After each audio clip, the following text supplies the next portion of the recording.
Ginataang saging naman ang ating lulutuin mga ma'am and sir.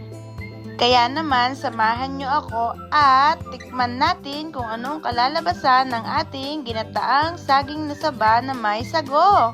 Ganitong merienda, simple pero masarap. Kaya naman magluto tayo at magpalambot ng sago mga ma'am and sir. Kasi hindi ko namamalayan na tumatagal na pala yung stock ko na sago at hindi ko na din alam kung ano ang gagawin ko dito. Kaya naman tamang-tama na may nakita akong saging na saba sa bakala. Kaya lutuin natin.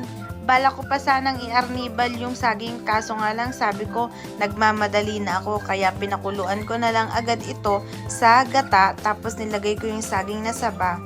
Nilagyan ko rin ng kaunting vanilla essence. Pagkatapos nilagyan ko din ng asin para naman hindi nakakaumay kapag kinain natin. Kasi alam mo yon pag sobrang tamis parang nauumay ka. Yun ay salita sa amin sa Batangas. Kaya ayan, halu-haluin natin. Pagkatapos, kapag malambot na ang ating saging na saba, ay ilalagay na natin ng ating sago.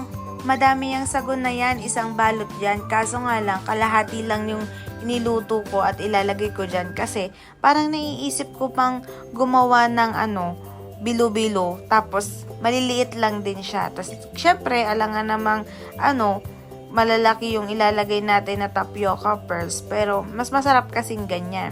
So, yan. Nilagay ko lang siya lahat na yung mga naluto. Kasi plano ko sana, gagawa ko ng sagot gulaman na palamig. Kaso nga lang, parang hassle na. Nagmamadali nga lang din ako para dito. So, yan mga ma'am and sir. Hihintayin lang natin ulit na kumulo yan. Tapos, luto na ang ating swak na merienda for today's video mga ma'am and sir. Paalam po!